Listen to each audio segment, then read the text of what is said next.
second.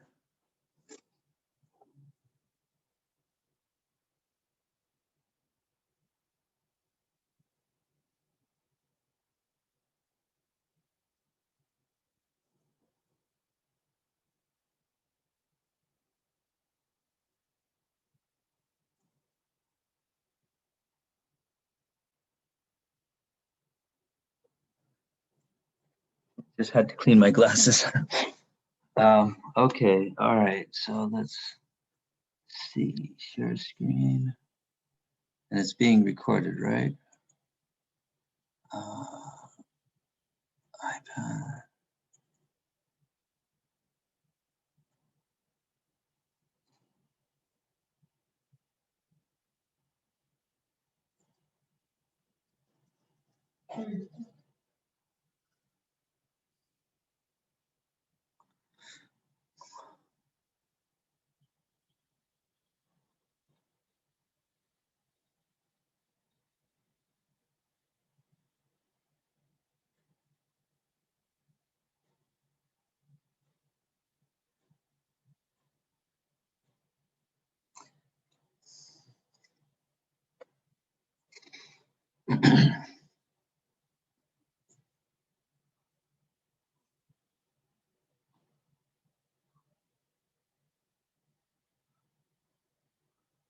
Okay, can you guys see this okay?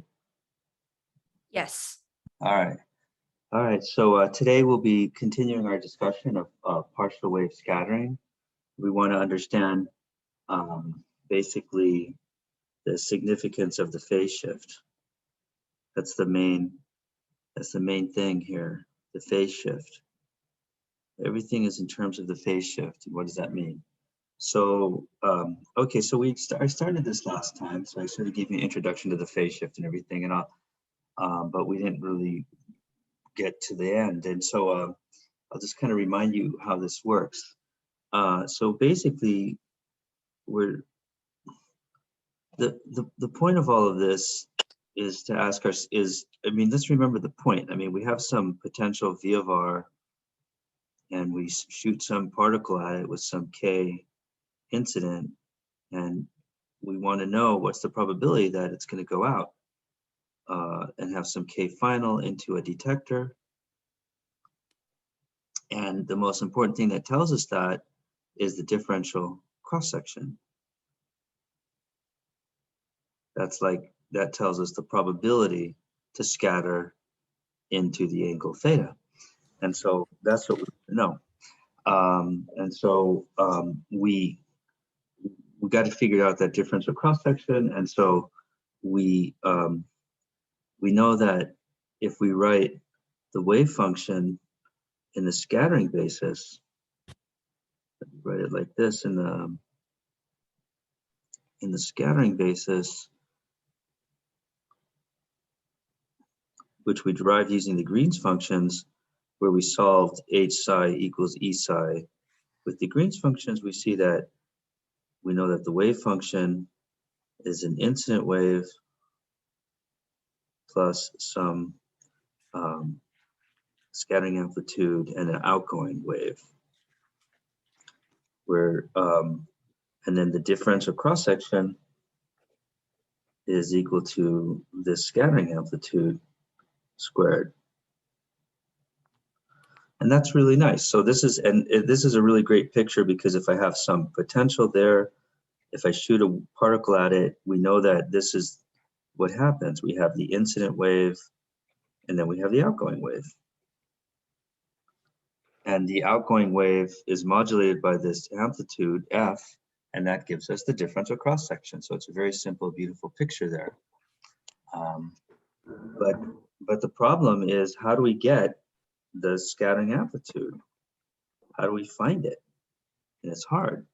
And so we're going to do one trick for finding it was Born, right? We used the Born approximation, but that was limited.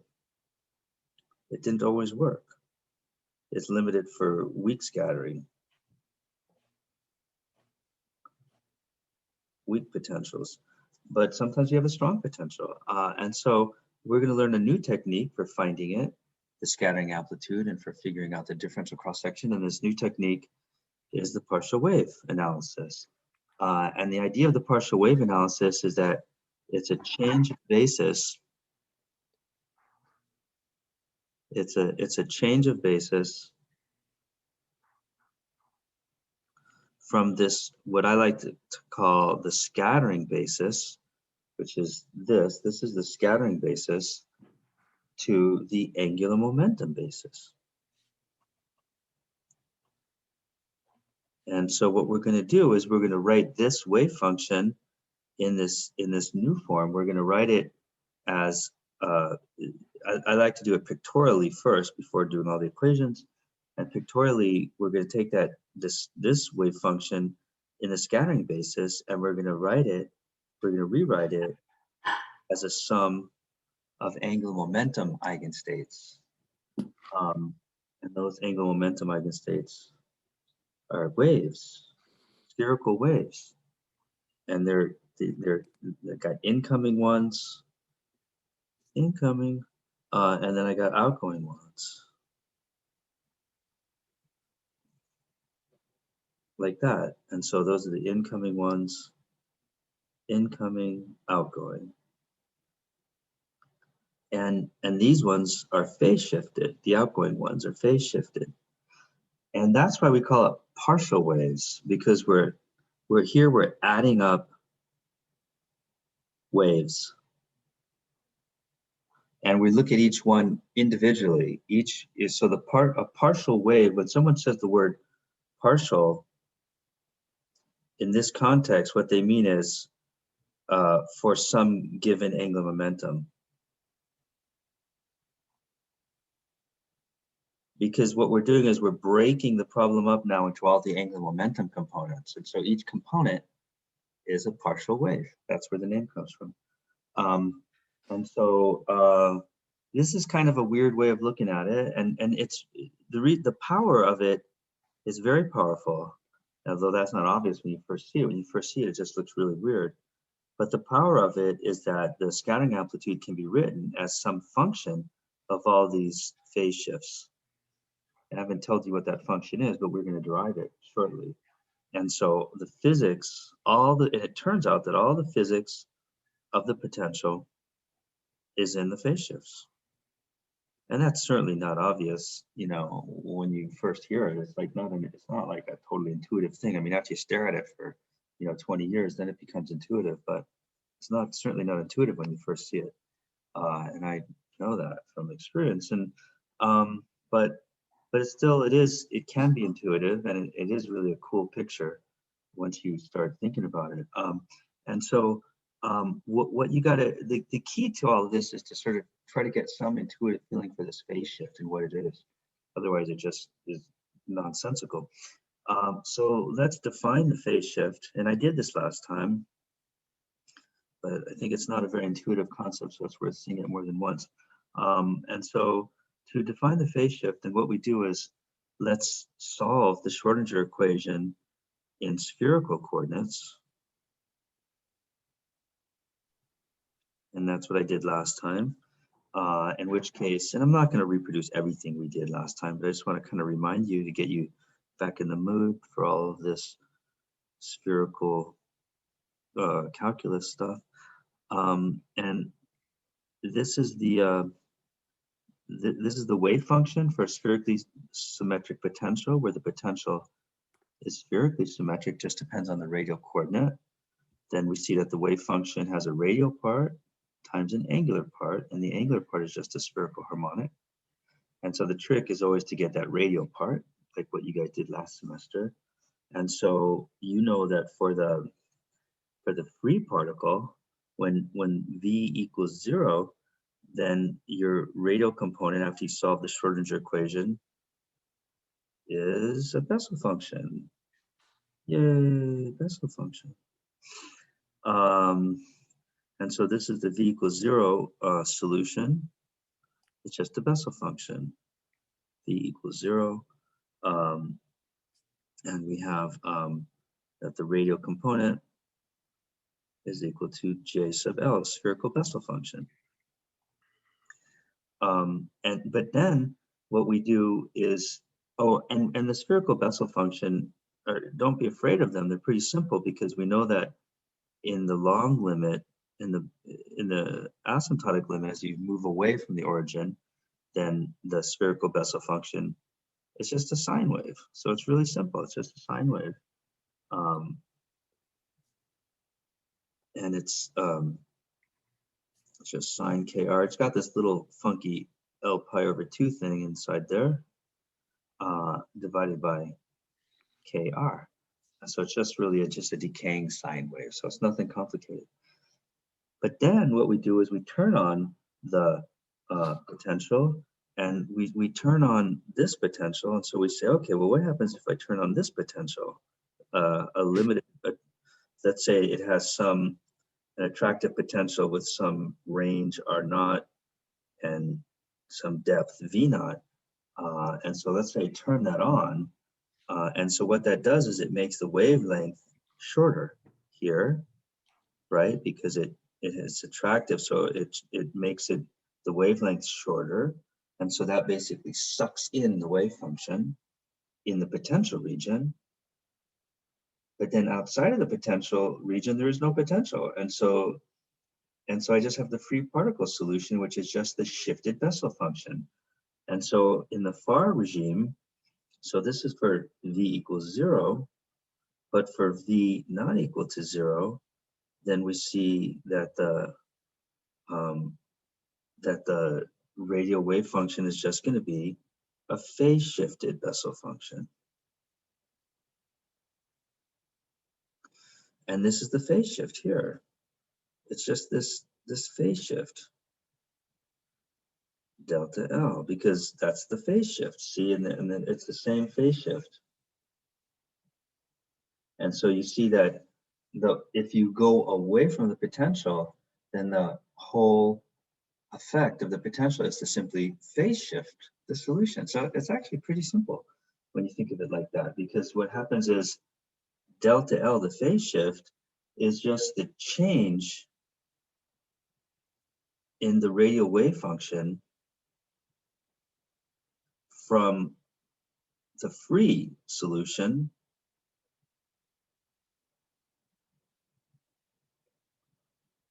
due to the potential that you turn on. So it's sort of like I turn on a potential, and it just and when I go far away from the potential, that potential causes some phase shift in the solution compared to the free particle solution. And that is the definition of the phase shift. So it's a very well-defined quantity. There's nothing mysterious about it.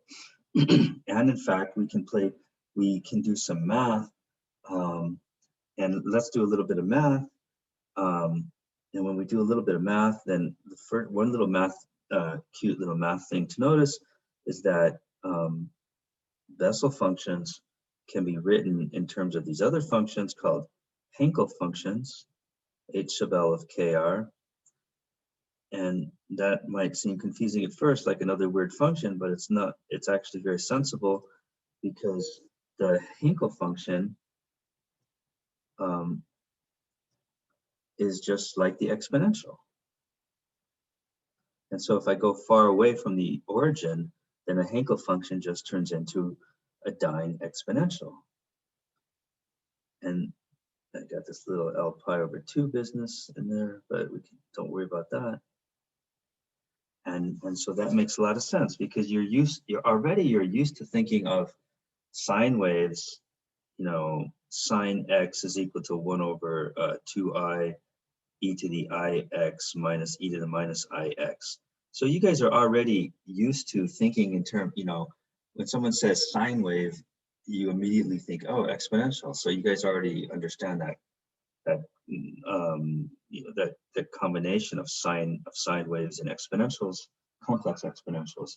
And so the Hankel function is just continuing that. It's just allowing us to continue that pattern.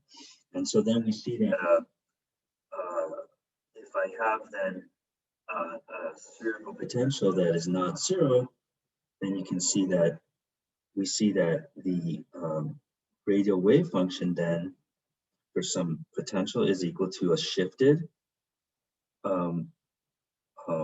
It's a shifted Bessel function, but for a wave function, you can always multiply a wave function times an arbitrary phase. And to make the math all work nicely, what we do is we do this cute little math trick where we just multiply it by e to the I delta L. And I did this last time in detail, so I'm not going to do the math again. But when you do that, you can see then that the radial wave function for the effect of turning on a potential is to cause the radial wave function. I can write it like this. I can write it as I have the incoming Hankel function. That's the incoming, because I have because the e to the ikr turned into an e to the minus ikr, so it's an incoming wave plus e to the 2I delta L of HL of KR, and that's an outgoing wave. And you can see it's an outgoing wave right from right there. All right, by the definition of the Hankel function, it's a e to the ikr over r. So that's an outgoing wave, that's dying wave. Okay, so what we have then, but notice that it's a phase shifted outgoing, phase shifted. So you already kind of have that thing that I was talking about, because here, remember how I was saying here that we're gonna go from the scattering basis to the angular momentum basis, and we're gonna write the scattered wave. We're gonna write the wave function in terms of a sum of incoming waves. You see it here on the right, plus phase shifted outgoing waves. Well, here you have it. There it is. So there's the wave function in terms of incoming wave plus phase shifted outgoing wave.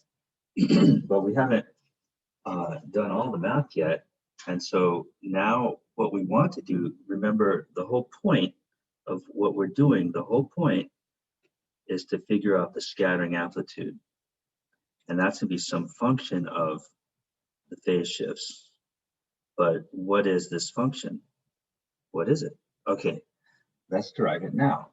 And the way we derive it is let's start with a free particle.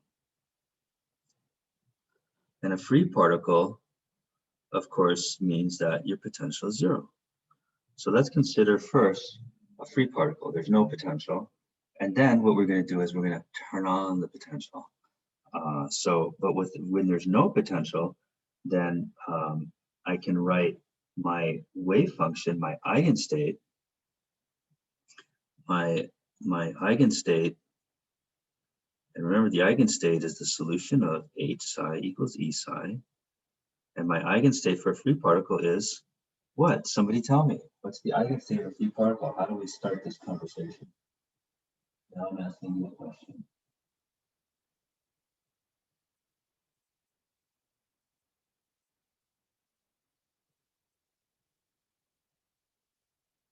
It's an exponential function. Which exponential function?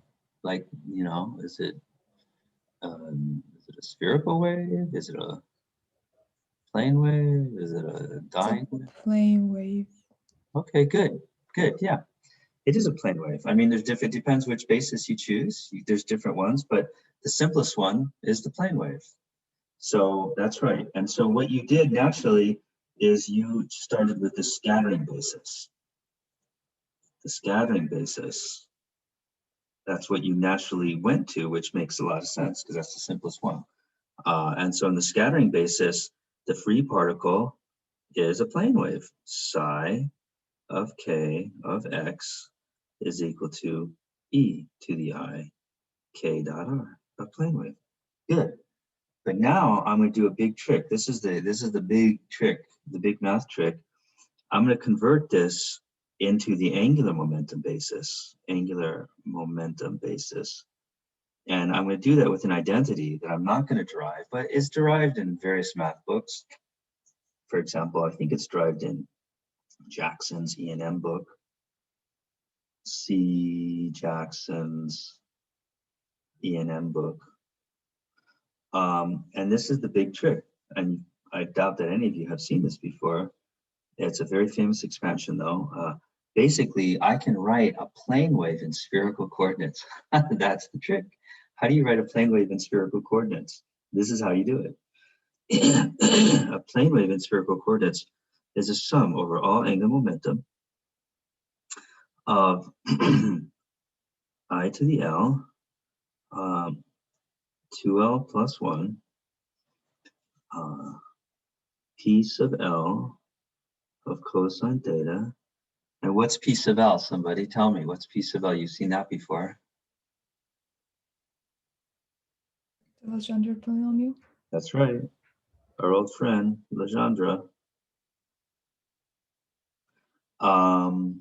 Times Hankel functions. And I have H star, which is an incoming wave, because that's e to the minus IKR over R, incoming wave, plus an outgoing wave, HL of KR. Okay, and so that's a math identity. And so that's the S, that's the beginning. That's sort of like the kernel, the basis of the partial wave analysis, is this change of basis from the scattering basis plane wave into the angular momentum basis, which is a sum of incoming and outgoing waves. Sort of like the little picture that I drew. So I'll call that, that's the incoming, that's the outgoing. And notice that there's no phase shifts yet. So then what I'm going to do is now I'm going to do something. Now turn on a spherically symmetric potential. And then what happens? I have the spherically symmetric potential. And so then what does that do? First, let's look at there's two sides of the equation. There's the left side and the right side. So in the scattering basis, the wave function goes into, when I turn it on in the scattering basis, it becomes e to the I k dot r plus what?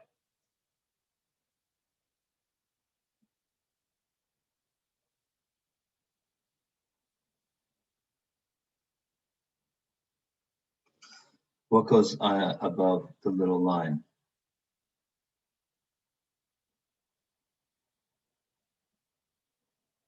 Is it the F times e to the k IKR over R? Right, the scattered wave, because you know from the Green's function analysis that the eigenstate, when I turn on when I have a potential, the eigenstate is always an incoming wave plus a scattered wave. That's what we derive with using all that fancy math. And so here it is.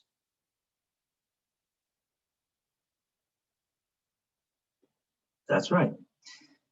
But now let's go to the other basis. Now let's go to the angular momentum basis. And in the angular momentum basis, I got that big ugly expression. Let's write it. L equals 0 to infinity, I to the L, 2L plus 1, PL cosine theta, H star of L of KR plus H of L of KR. All right. So what happens? Does my I change the left side, and so and what I wrote is the same as before on the right side. So the right side's got to change too. So you saw how the left side changed from that. I had the scattered wave. What happens on the right side of this equation when I turn on the potential? Tell me. Can you just plug, we have an expression for e to the power of IKR, and we just plug that thing into the FR times that thing divided by R. Can we do that? Yeah, we can do something like that, but there's a word that you didn't say that I want to hear. But I mean, I think we can do what you said, but there's something like, what is the big change to the right-hand side? Like how does it change? Like what is the functional change in that expression due to the potential? I turn on the potential and how to, what? Phase Phase shift. Yeah, that's what I wanted to hear. I wanted to hear phase shift, phase shift. Okay, so there's a phase shift. How does the phase shift affect this expression? It only changes the outgoing, right? So you just have to tack on the phase shift to the right one. That's exactly right. And it's right above. You see it, it's right here. Boom. That's it. So all I got to do is multiply a little phase shift here. E to the 2I delta L. That's the whole thing. That's it, okay? So now I got this weird equation where I'm equating the scattered wave function to, you know, to this, I have the scattering basis and I have the angular momentum basis. So now I'm just gonna do some algebra because I'm gonna try to, what I'm gonna do is I'm gonna take the right-hand side, all that sum over L, I'm gonna make it look like the left-hand side. And then something magical will pop out and you'll see it. I just wanna say for this thing I just wanna say that just to the orientation. This is something I didn't mention, but I'll just mention it now. The orientation is that the K is in the Z direction. So that's R, and this is theta. Okay, that's the orientation. So the K is parallel to Z hat for this the spherical coordinate orientation. Spherical coordinate. I didn't mention that before. Okay, so now let's do the math. Okay, so the rest is just math. So that's the hard part. And so now let's do a trick. Let's add 0 to the right-hand side, and 0 is HL of KR minus HL of KR. So it's just a math trick. You've all done it before. I'm going to add it inside of here. And so let's do that. And so then what I have is I get psi K of R. And now I'm just going to worry about the right-hand side. I'm not going to worry about that left-hand basis, scattering basis side. Let's just do the spherical side.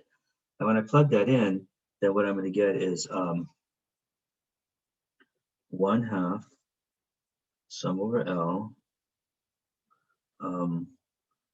I to the L 2L plus 1 PL cosine theta times H star L of KR plus HL of KR plus E to the 2I delta L H L of KR minus HL of KR. Okay, no big deal. Simple little trick. But now do you see something? You guys see something here? Like, look at this. Does this?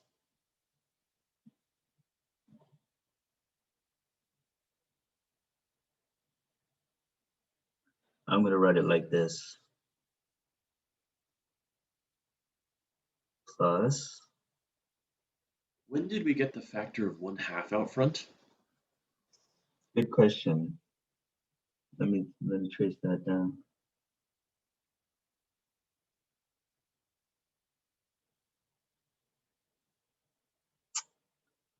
Okay. Yeah, it's right here. It's right at the beginning. I dropped it at the beginning. So that was my mistake. Thanks for pointing that out. Okay, so that was there from the beginning, from the expansion, the starting point. The expansion of a plane wave in spherical coordinates has a 1/2 in front.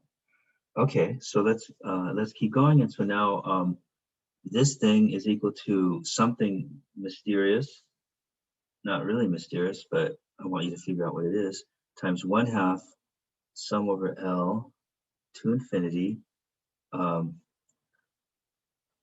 I to the L, 2L plus 1, piece of L of cosine theta, e to the 2I delta L minus 1 times H L of KR. Okay, I want you to stare at that and tell me what goes in this little blank right here. Isn't it just e to the IKR? Yeah. Well, wait, e to the I, now we have to be careful because there's, when you say R, do you mean R vector or the radial coordinate? What? K dot R. K dot R. Yes, Like, exactly. Very good. E to the I, K dot R. That's right. So I'm hoping that the rest of you see it, because if I just look at this part, oops. If I just look at this part,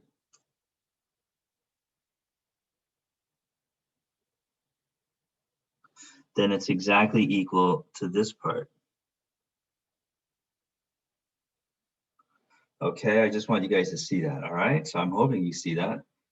It's just a little math trick. It's not really a trick, you just got to notice it. And so then, okay, so then I have this.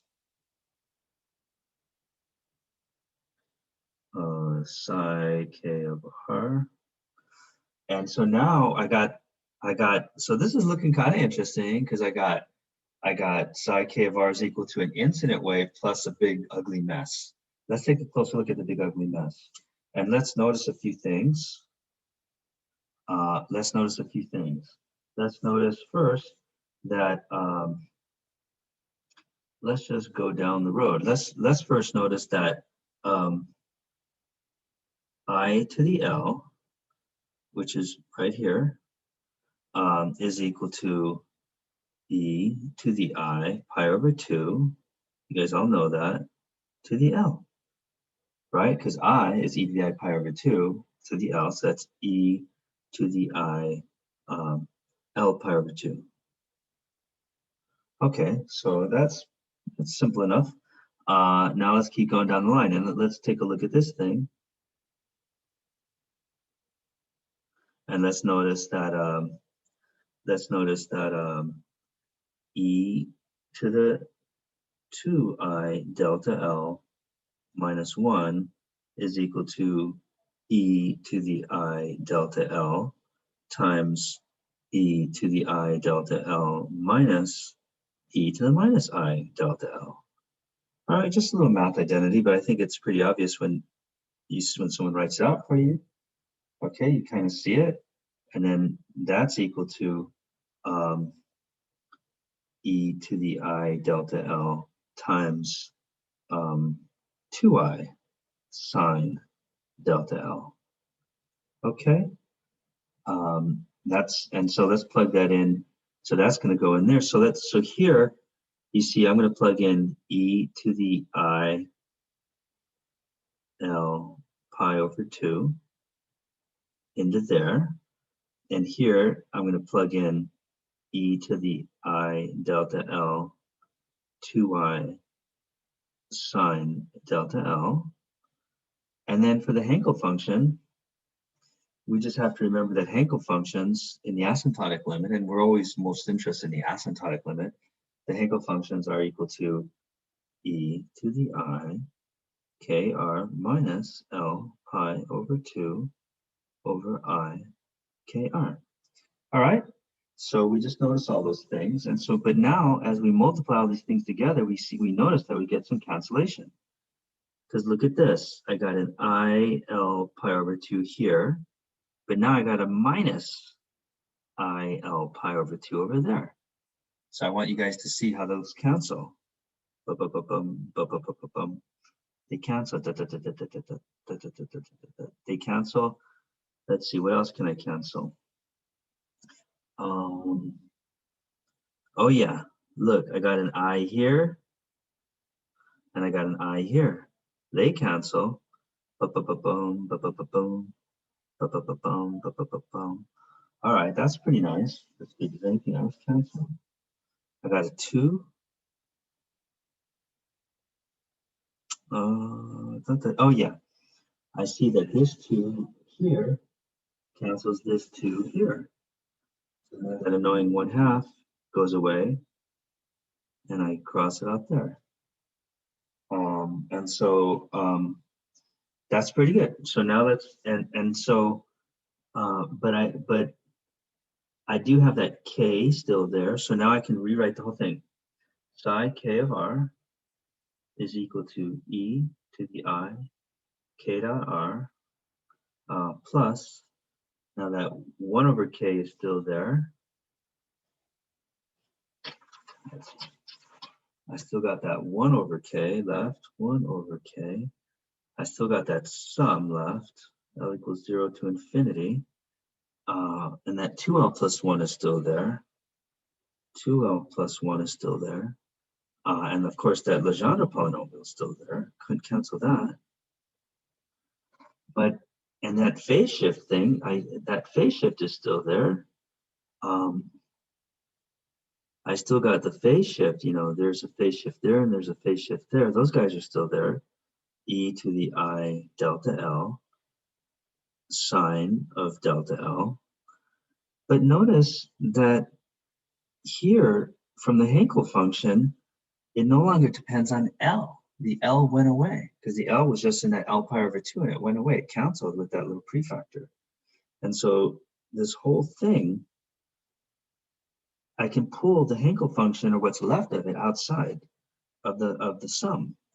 And it's e to the I kr over r. Huh. We did it. This is the big climactic ending. And though you might not even realize that. Why is this a big climactic ending? I have the wave function is equal to an incident wave plus an outgoing wave. And so that means that this thing in front of the outgoing wave has to be what? Tell me.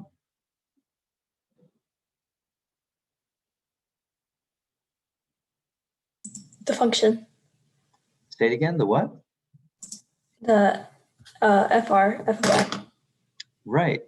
And it has a, and I want you guys to see it because remember when we started this whole thing up here, I'm going to underline it. We have the wave function is equal to, on the left hand side we have the scattering basis, and on the right hand side we have the angular momentum basis. They're equal. And what we just did is we took the angular momentum basis and we wrote it as a incoming wave plus an outgoing wave. And so that means that they got to be equal. And so this thing has to be equal to this, the scattering amplitude. All right, that's the scattering amplitude. And so we just have derived that the scattering amplitude is equal to 1 over k times the sum over all angular momentum of 2L plus 1 p sub L cosine theta e to the I delta L sine delta L. And there it is. We did it. We have written the scattering amplitude in terms of the phase shifts. There it is. We did it. And so that's kind of amazing. And the math is actually simple. You can follow it. You know, just a few steps. It's like not a big deal. And so that's it. So now you can see that the scattering phase shift is the most important thing. And the scattering amplitude can be written in terms of the scattering phase shift in this little formula. And now, of course, we have the differential cross section is equal to this thing squared. And we have now the total cross section is equal to the integral of the differential cross section integrated over all solid angle, right? Those are the definitions. And so now we're going to do one more little cute math trick, and we're going to calculate the total cross section. So the differential cross section is just that thing, f of theta, you know, squared. You just square it. But the total cross section, there's a really cute formula for it. Let's derive it. So to derive it, we see that this thing is equal to the integral over solid angle of f of r hat star times f of r hat. Wait, let's do the star elsewhere. Times f of r hat star d omega. And so we see that sigma is going to be equal to, well, before we do it, let's notice something. Let's notice that, let's notice a little math trick, which is that the Legendre polynomial can be written in terms of, and you've seen this before actually, you might not remember, but it can be written in terms of spherical harmonics. And really, it was the other way around, because when you derived the spherical harmonics last semester, you derived that they are written in terms of the Legendre polynomials. So we can just flip it around, and we can write the Legendre polynomials in terms of the spherical harmonics. Okay, that's where this means that m equals 0. So that's an identity, and you've seen that identity before. Although you might not remember it. Okay, but it's helpful for what we're about to do. So now let's do this little integration to get the total cross section. And so we're going to integrate over solid angle. And now we've got to multiply these big formula. It's going to be 1 over k times, I have L equals 0 to infinity. And I'm going to replace the PL cosine theta with this YL 0 thing. So now it's going to be 2L plus 1 times square root of 4 pi over 2L plus 1 times YL 0 of theta phi e to the I delta L sine delta L. That's 1, and now we got to multiply by the other, and that's going to be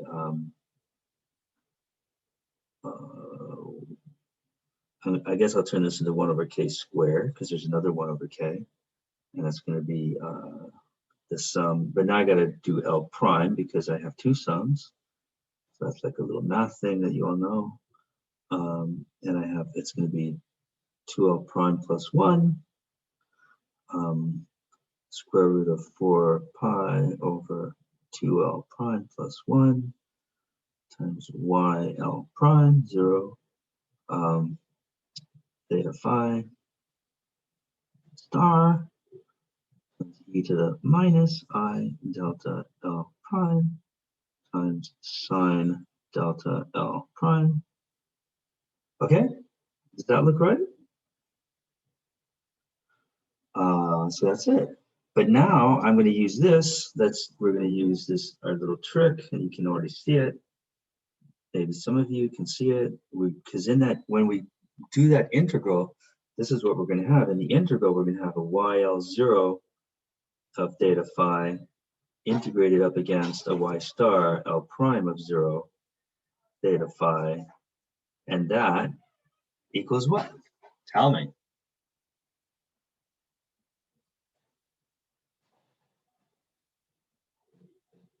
Tell me. This is a question for you. Tell me. Kronecker delta of L and L prime. Perfect. That's exactly right. Because they're orthogonal. And so then that means that the sum over L prime collapses to just a sum over L. Because L prime goes to L. Good. So then this sum becomes a little easier. And what we see then is you can see there's a bunch of cancellation there, and you're going to end up with sigma is equal to 4 pi over k. Actually, I'm going to write it like this. I just want to emphasize something. I want to emphasize that sigma is a function of energy. And 4 pi over k squared L equals 0 to infinity 2L plus 1 sine squared delta L. And where is the energy hiding in this expression? So that's it. So that's a beautiful, see, that's a really cool result. See, it all collapsed into this very simple, beautiful expression. And everybody loves this expression. Everybody's very happy when they see it because all the complicated math collapse into this very simple, compact, beautiful expression. And you can see that the total cross-section depends on this very simple sum over the scattering phase shifts. And so that's really cool. This is the formula that everybody kind of remembers. Where's the energy hiding in this expression? Tell me. In the K? Yeah, exactly. K is equal to the square root of 2me over h bar. It's also somewhere else. Where else is the energy hiding? Where else?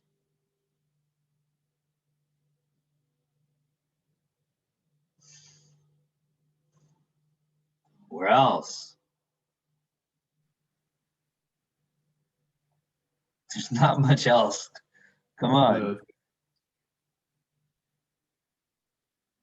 The pi? The pi? No, it's not hiding in the pi. The L? No, it's not in the L. Come on. The phase shift. Yeah, exactly. Because the phase shift is an energy dependent quantity. I just want you to remember that. But I guess it's easier to remember if you can see an example. So okay, so I think that I have. Okay, so you guys can see that the phase shift is pretty important. So what we've just so that is the theory of the partial wave analysis. I mean, we've basically written the scattering amplitude and the cross section and the differential cross section in terms of the phase shift. So you can see how everything depends on the phase shift. That's the most important thing. So the only thing that we haven't done yet is to actually calculate the phase shift. So now it's time to calculate the phase shift. All right, so now let's calculate the phase shift. So let's do an example where this is actually useful. Let's consider scattering off of V of R equals what? What example should we do?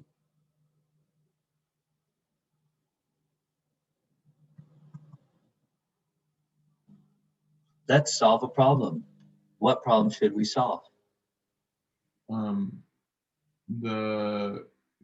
it Yukawa potential? Well, we did the Yukawa. We figured out how to do the Yukawa. It worked, you know. We did it with the Born approximation, and that kind of worked. Oh, I'm sorry, I meant the hardball one? Yeah, because the hardball we could not do. The Born approximation failed. That's exactly right. So let's do scattering off a hard ball.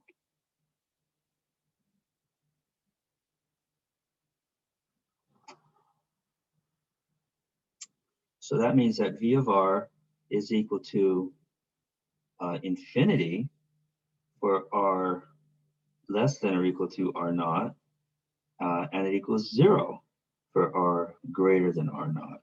That's the definition of a hard ball. It's a very hard little ball. Okay, and so so then the question is that I want to ask is, what is the cross section? Okay, I mean, I could ask any question. I could say, what's the probability of a particle to scatter at an angle of 27 degrees into my detector? And we could solve it. We can solve all those. But what I'm asking is, what is the cross section? And so I'm saying I'm shooting in a particle of energy E. That means that K is equal to square root of 2me over h bar. And I'm shooting it in, and I'm asking you, what's the cross section? What's the effective cross section? Now, you know, classically, you know the answer. If this was classical scattering, what would the answer be? Sigma equals what? Tell me. if this was classical scattering, what is the cross section of a hard little ball? IR squared. Yeah, exactly. Because it has a well-defined radius. And so when I'm looking at it, it has a cross section. It's just pi r squared, the radius of the ball. That's exactly right. But I'm asking for the quantum mechanical cross section. And so, you know, this is basically what I'm asking. You know, I'm saying, you know, I got a hard little ball, and I'm shooting a wave at it, and I get an outgoing wave, you know, and I'm asking you to understand, I'm asking you about this process, the quantum mechanical process, not the classical process.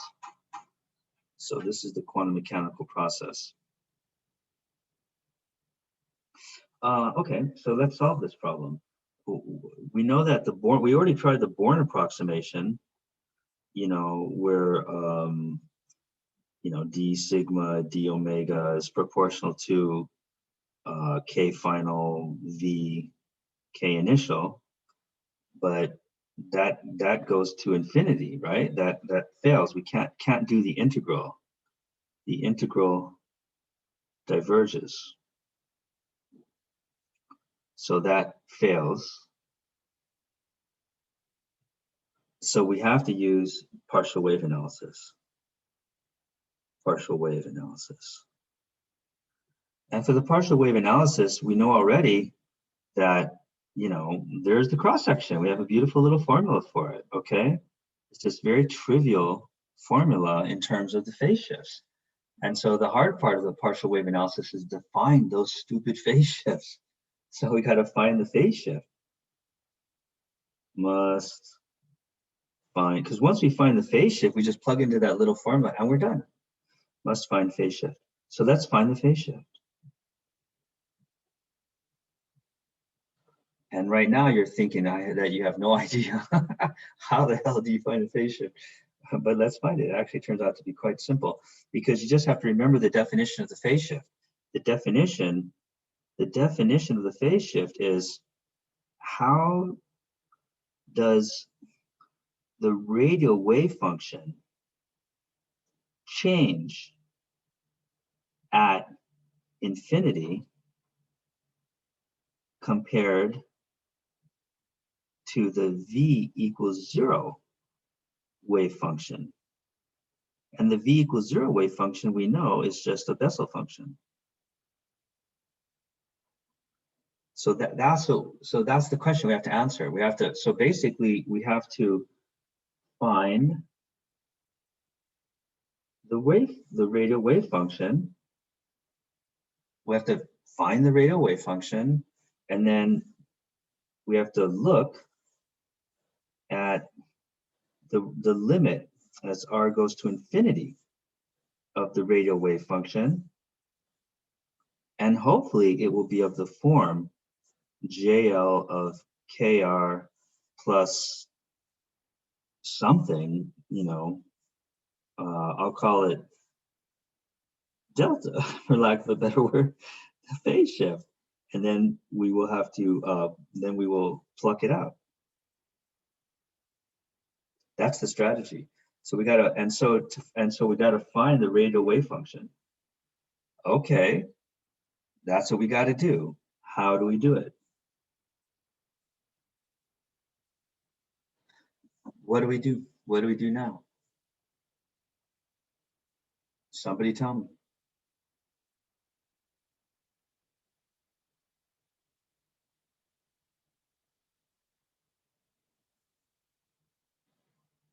Would we solve the Schrodinger equation to find R? That's exactly right. That's the only way that you've ever found R, is by solving the Schrodinger equation. That's perfect. That's exactly right. That's what we got to do. So let's do it. So we have this potential. There it is. You know, that's the potential. The 2 stars. That's the potential. And we got to solve the Schrodinger equation. So what we notice is that you've done this before. You've done similar things before. You notice when you look at this, you'll notice that the potential is like this. Just trying to think what's the best way for me to write this. Okay, so you notice that the problem has regions. We have regions. And there's actually two regions for this problem. And you'll see what I mean when I draw it. Let's draw the potential, V, as a function of R. There's one region, region 1, and then there's another region, region 2. And there's a dividing line between them, and the dividing line is R equals R naught. And so what is the potential equal to in region 1? Somebody tell me.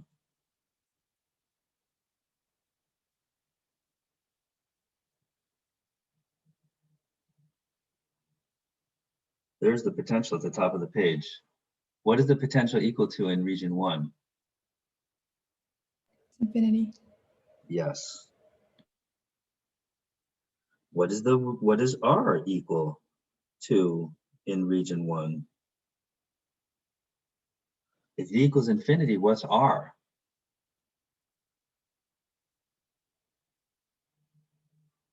Zero. Yeah, exactly. It has to be 0, right? You guys know that, because if the potential is infinity, the particle can't go there because you can't have infinite energy. And so in region 2, the potential is what? Tell me.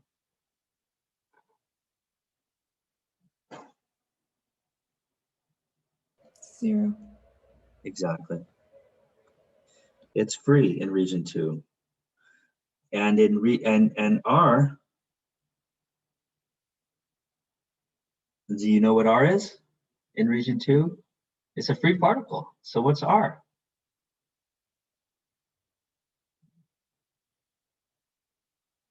Is that Bessel's function or is that the plane wave?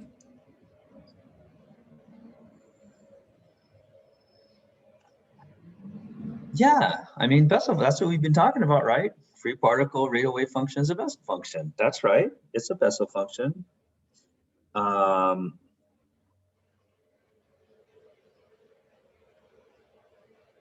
But Was plane wave expressed in Bessel function? I don't remember. say it one more time. I didn't hear what you just said. Was plane wave, can plane wave be expressed in Bessel's function? No, let's not worry about that plane wave stuff. This is like a problem from last semester. We have converted the problem. So we're going to forget about all that scattering basis stuff. That was useful for deriving this formula. Okay, these formulas that you now see on the page with the stars. And those formulas depend on phase shifts. But to find the phase shift, it's purely a spherical problem. So now we're just solving the Schrodinger equation in spherical coordinates. We're forgetting about all that scattering basis, plane wave stuff. It's out the window. We don't care about it anymore. Okay, so that's like just a change in basis, but they're talking about the same thing, right? Well, now we're just solving a problem in spherical coordinates. This is like a homework problem from last semester. You know, I'm just saying solve this problem in spherical coordinates. We're just finding the radial wave function for a hard ball in spherical coordinates. And so I'm basically asking you to solve the differential equation, the Schrodinger equation in spherical coordinates for the radial Schrodinger equation. Okay. And in fact, what I'll do is I'll even help you out and everyone else by writing it down. Here it is, the radial Schrodinger equation. The free particle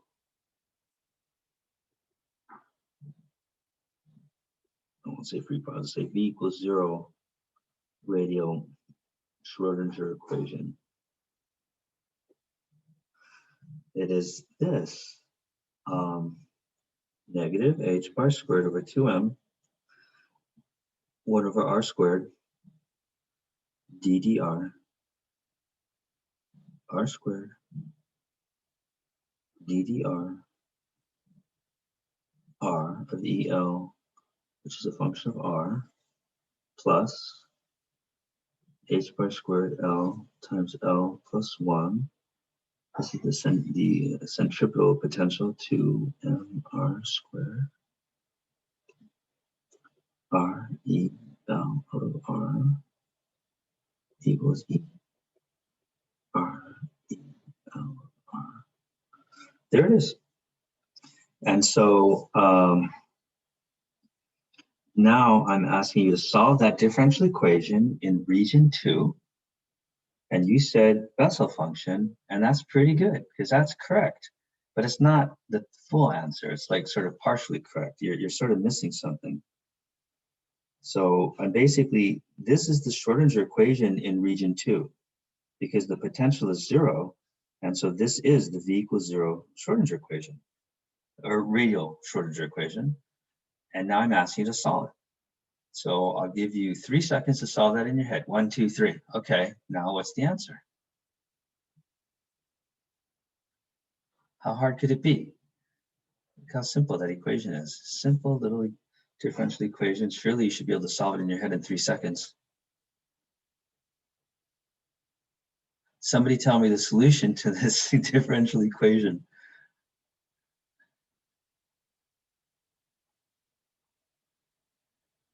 And Bessel function is correct. That's totally right. But it's missing something. What is it missing? And it is something we discussed last time.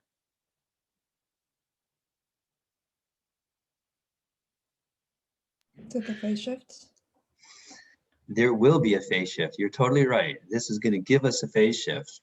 But even before you ever heard the word phase shift, you knew the solution to this equation. So I'm asking you to go back into the depths of your memory before anyone ever said the word phase shift and tell me the solution to this differential equation, or not, maybe not necessarily you, but anyone, you know, any of you. You knew the solution to this equation before anyone had ever said anything about phase shifts. And what is that solution?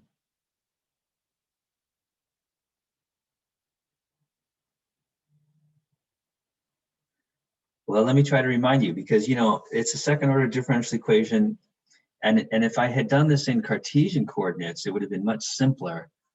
And you would have seen that the solution in Cartesian coordinates is sine of x and cosine of x, because it's a second order differential equation, which means that there's 2 solutions. And in Cartesian, those solutions would have been sine of x and cosine of x. But now I wrote it in spherical coordinates, so suddenly it looks all more complicated, but it's really not. It's really just the same old thing, but it's in spherical coordinates. And in Cartesian coordinates, it's sine of x and cosine of x. But in spherical coordinates, it's Bessel function and what?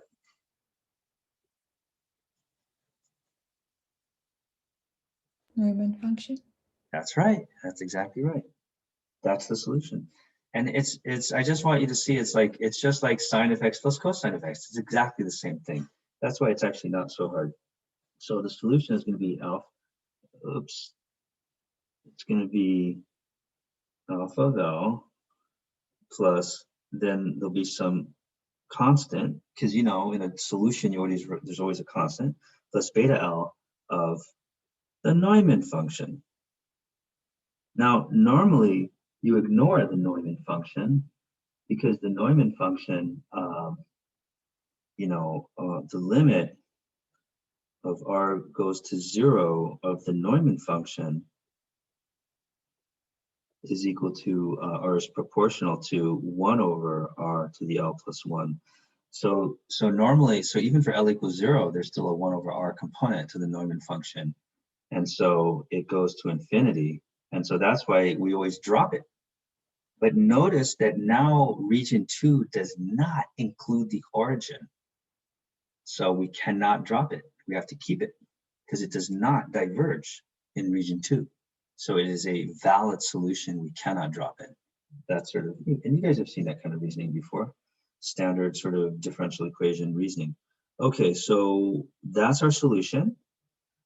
And so now we're going to do a cute little trick. And so what I'm telling you, and what I want to say to you is that this is equal to some constant times J sub L of KR plus delta of L.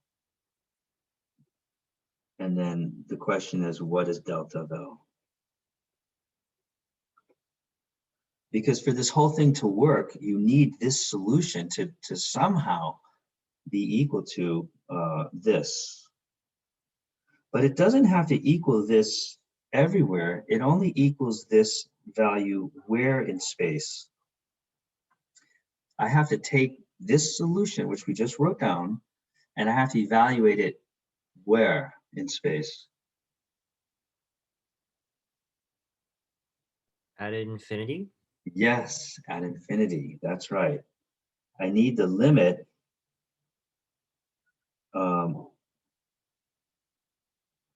I need the limit of this thing for r to infinity to equal this. It has to equal that, because if I need to take a close look at my solution RE of L, and then I got to take the limit as r goes infinity, and then I got to see that it somehow is going to equal a Bessel function plus a phase shift, and that will tell me what the phase shift is. That's the strategy. So let's do it, and it's actually not hard. So let's take a close look. Let's take a look at the limit as r goes to infinity of the radial wave function. And you'll notice that it's just going to be, you'll notice that it's just going to be this. Check it out. It's going to be a 1 over kr times alpha L sine of kr minus L pi over 2 plus beta of L cosine kr minus L pi over 2. Because I used the asymptotic expressions for the Bessel function and the Neumann function. All right. So my Bessel function went to this, and my Neumann function went to this. And I got the little 1 over kr out in front. Okay, so that's not so hard. And now to go further, we're going to do a trick. Let's do a math trick. And this is a math trick that you've all seen before somewhere. I know you did. It might not even have seen it since high school. It's a high school math trick, but that doesn't mean it's easy. I mean, you know, a math trick is a math trick, you know. I mean, it's easy when someone shows it to you, but this is the math trick. It's a high school math trick, but you know, it's not obvious until someone shows it to you. This is the math trick. Let's remember this math trick. Let me see the best way to write it. Okay, if f of x equals a sine x plus b cosine x, let's get this right, then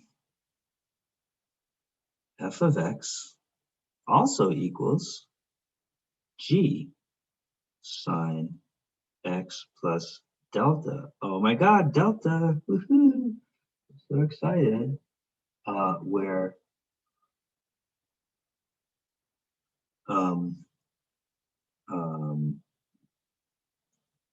g is equal to square root of a squared plus b squared, and delta is equal to inverse tangent of b over a.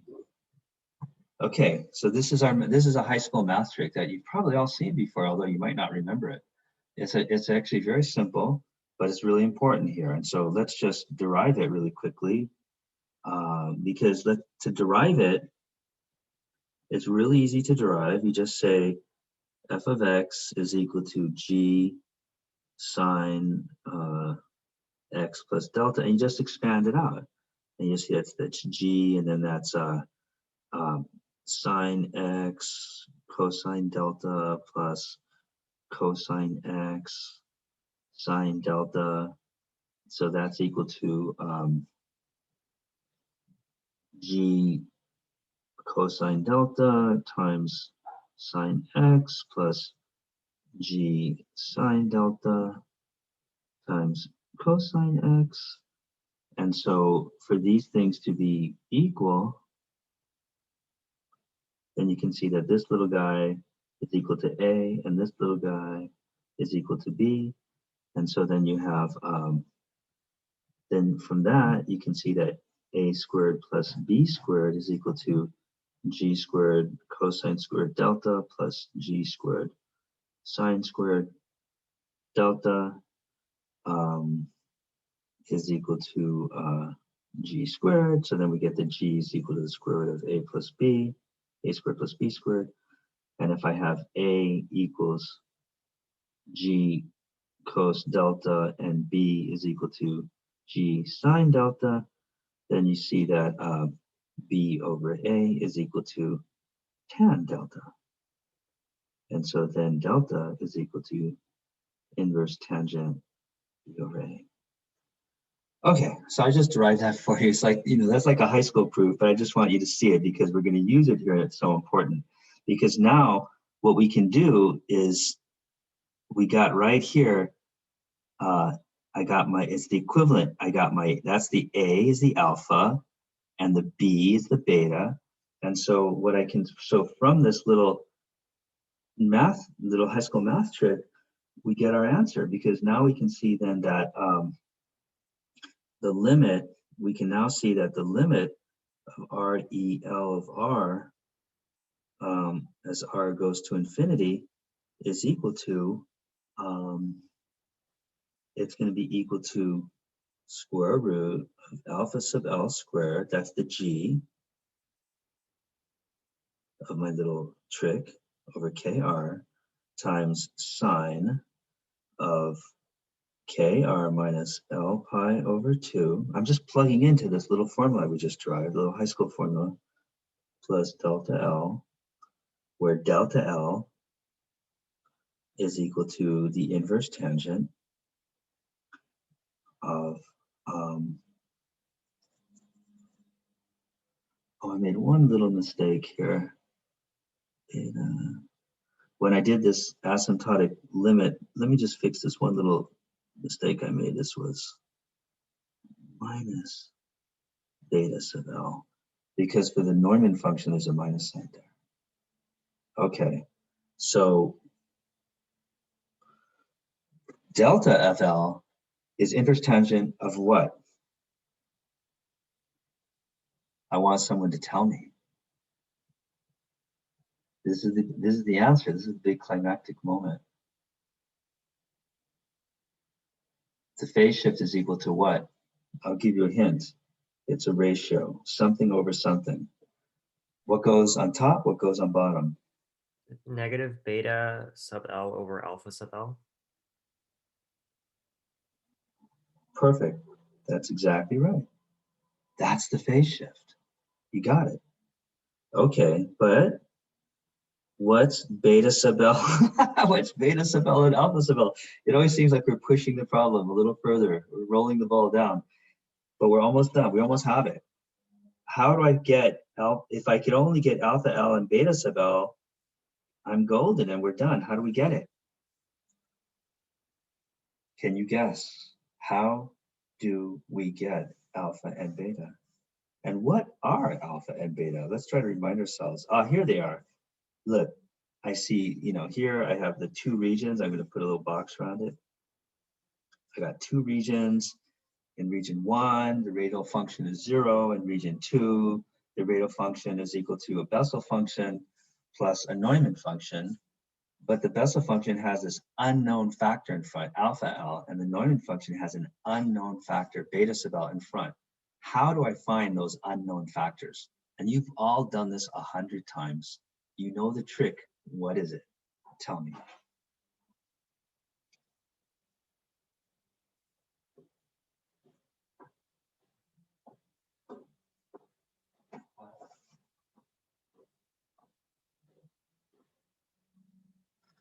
What is the trick? I have a solution to a differential equation. The solution has unknown constants in it. How do I find the unknown constants? Enter the bound conditions. Yeah, exactly. Boundary conditions. That's exactly right.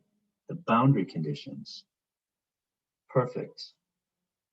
And the boundary conditions to this problem, the boundary condition is this. boundary condition.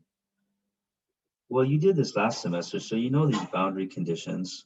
You know that basically I got a boundary here between region 1 and region 2, and you guys know that the wave function has to be continuous, and not only the wave function, but the first derivative of the wave function.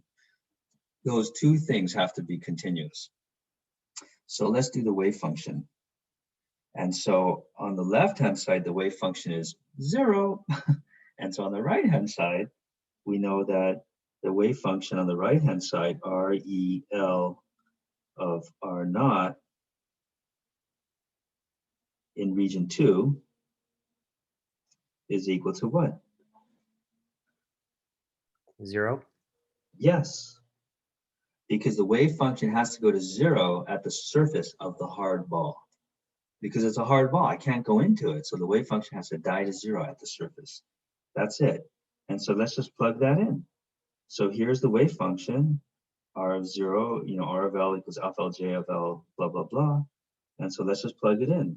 0 is equal to alpha L times the Bessel function evaluated at R naught plus beta L times the Neumann function evaluated at R naught.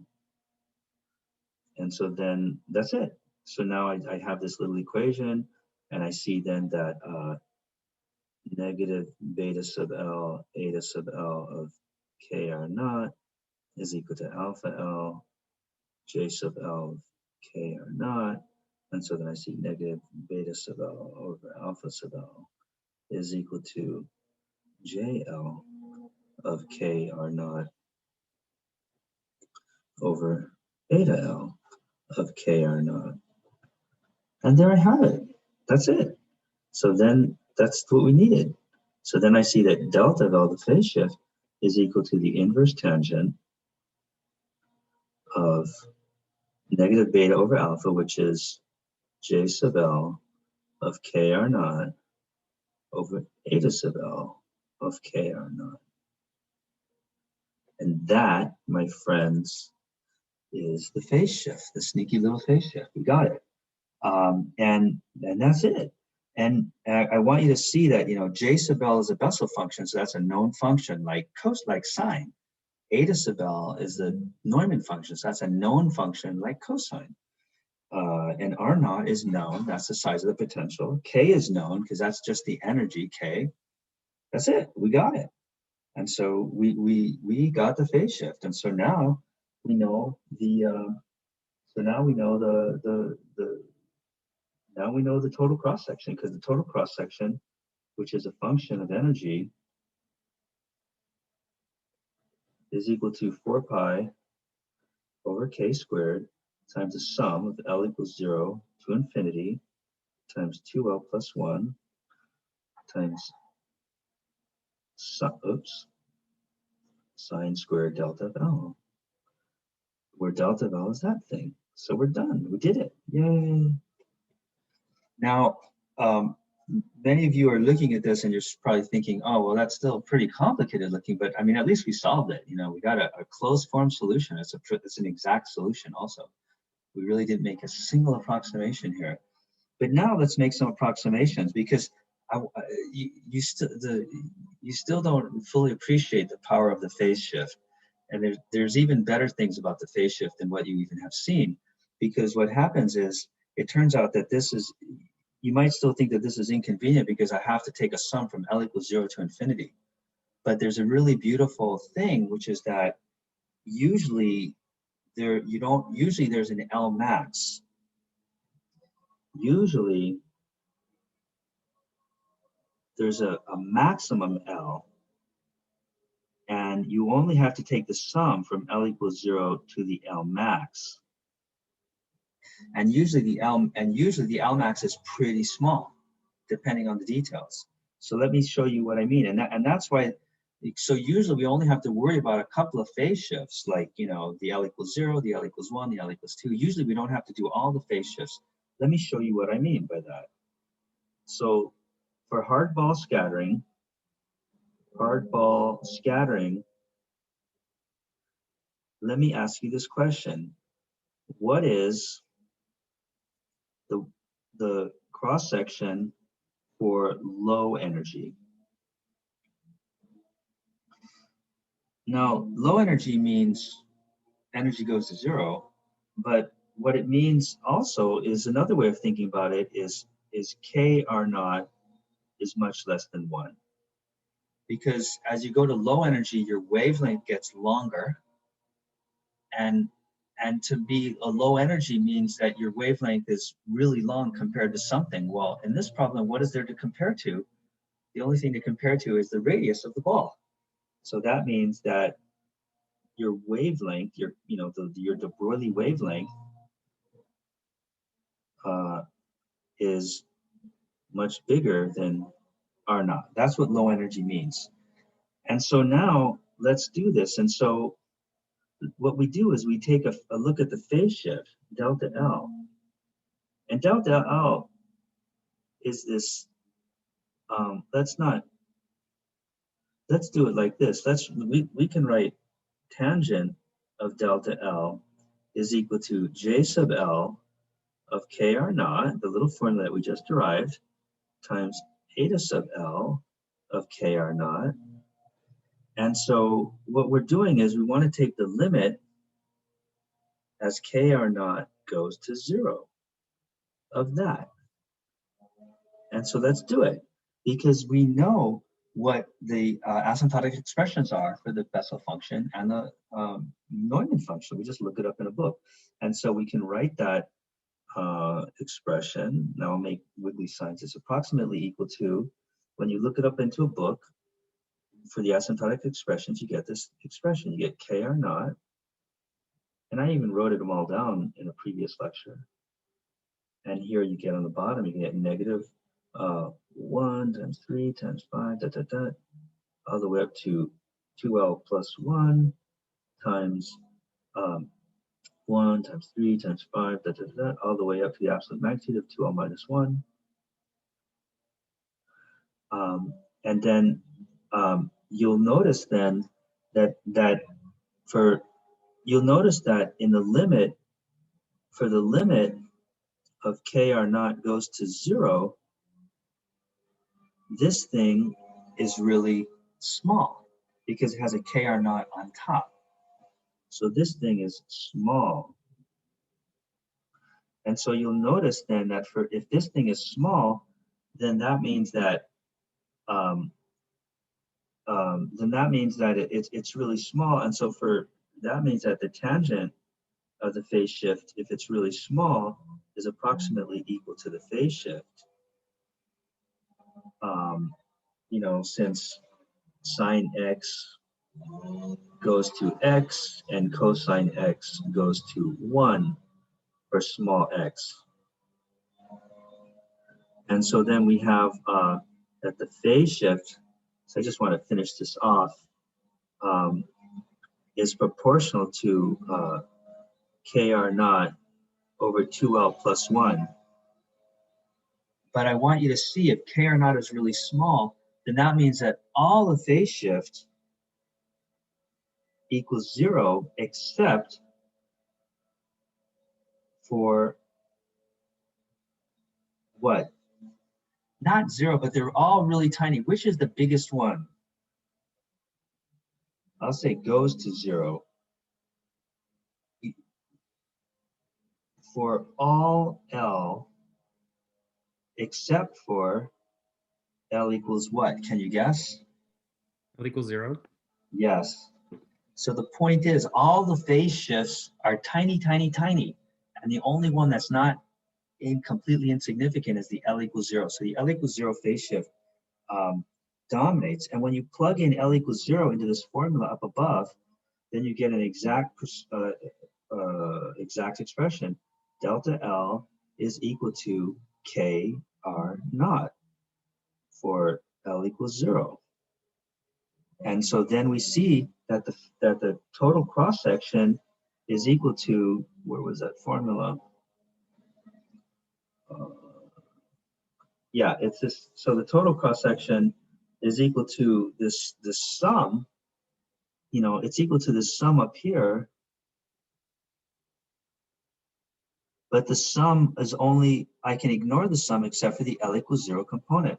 So that means I have the cross section is 4 pi over k squared times sine squared delta naught, the delta, the 0, L equals 0 phase shift, that's equal to, and if the phase shift is small, then that means it's 4 pi k squared times delta naught squared is equal to 4 pi over k times, I'm sorry, it's k squared times k squared r naught squared. These cancel, and it's equal to 4 pi r naught squared.